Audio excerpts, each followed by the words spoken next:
মাধ্যমিক class 10-এর history, chapter 4, সংঘবদ্ধতার গোড়ার কথা, বিশ্লেষণ, বৈশিষ্ট্য। তোমরা সবাই মন দিয়ে শোনো, লেখো, সবাই লাইক অ্যান্ড সাবস্ক্রাইবটা দিয়ে দাও। গগনেন্দ্রনাথ ঠাকুর কোন শিল্পকর্মের জন্য বিখ্যাত? ব্যঙ্গচিত্র। ব্যঙ্গচিত্র। বর্তমান ভারত প্রথম প্রকাশিত হয় উদ্বোধন পত্রিকায়। জমিদার সভা ছিল একটি রাজনৈতিক সংগঠন। মহাবিদ্রোহের পর ভারতের শাসনভার গ্রহণ করেন মহারানী ভিক্টোরিয়া। নানা সাহেবের প্রকৃত নাম কি? গোবিন্দ ধন্দু পন্থ। ভারতের প্রথম ভাইসরয় ছিলেন কে? লর্ড ক্যানিং। মহারানীর ঘোষণাপত্র জারি হয়েছিল 1858 সালের 1 নভেম্বর। কোম্পানির আমলে শেষ গভর্নর জেনারেল ছিলেন কে? লর্ড ক্যানিং। জমিদার সভা প্রতিষ্ঠিত হয় 1838 খ্রিস্টাব্দে। দেশীয় সংবাদপত্র আইন প্রবর্তিত হয় 1878 খ্রিস্টাব্দে। হিন্দু মেলা প্রতিষ্ঠা করেন নবগোপাল মিত্র। 1905 খ্রিস্টাব্দে ভারত মাতা চিত্রটি এঁকেছেন অবনীন্দ্রনাথ ঠাকুর। জমিদার সভার সভাপতি ছিলেন রাধাকান্ত দেব।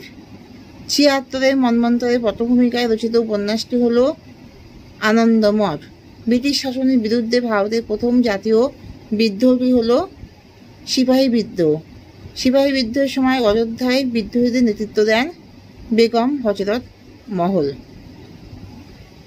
1858 খ্রিস্টাব্দে কাকে হিন্দুস্তানি সম্রাট বলে ঘোষণা করা হয়? মোগল সম্রাট দ্বিতীয় বাহাদুর শাহকে। সাধারণ জ্ঞানোপার্জিকা সভার মুখপত্র কি ছিল? সাধারণ জ্ঞানোপার্জিকা সভার মুখপত্র ছিল বেঙ্গল স্পেকটেটর। 1857 খ্রিস্টাব্দে কাকে হিন্দুস্তানি সম্রাট বলে ঘোষণা করা হয়? মোগল সম্রাট দ্বিতীয় বাহাদুর শাহকে। জমিদার সভার প্রথম সম্পাদক কে ছিলেন? জমিদার সভার প্রথম সম্পাদক ছিলেন প্রসন্ন কুমার ঠাকুর।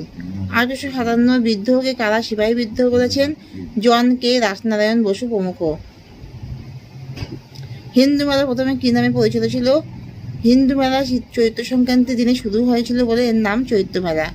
কাকে বলা হয় স্বাধীনতার অগ্রদূত? কবি ঈশ্বর গুপ্তকে। অমৃতবাজার পত্রিকার প্রতিষ্ঠাতা কে ছিলেন? শিশির কুমার ঘোষ। বঙ্কিমচন্দ্র চট্টোপাধ্যায়ের প্রথম উপন্যাসের নাম কি? প্রথম উপন্যাস হল দুর্গেশ নন্দিনী। ভারতে কবে কোম্পানি শাসনের অবসান ঘটে? 1858 সালের 2 আগস্ট। কানপুরে সিপাহী বিদ্রোহে কে নেতৃত্ব দেন? নানা সাহেব। কোন আইনের বলে কোম্পানি শাসনের অবসান ঘটে? 1858 খ্রিস্টাব্দে ব্রিটিশ পার্লামেন্টের ভারত শাসন আইনের দ্বারা। 19বিংশ শতাব্দীকে কে সভা সমিতির যুগ বলেছেন? ঐতিহাসিক অনিল শীল। ইলবার্ট বিল কে রচনা করেন? লর্ড রিপনের আইন সচিব ইলবার্ট। বন্দে মাতরম সঙ্গীতটি কোন উপন্যাস থেকে নেওয়া হয়েছে? আনন্দমঠ উপন্যাস থেকে। কোম্পানি শাসনের অবসান কবে হয়েছিল? 1858 খ্রিস্টাব্দে। কার উদ্যোগে একাডেমিক অ্যাসোসিয়েশন গঠিত হয়েছিল? ভিভিয়ান ডিরোজির উদ্যোগে।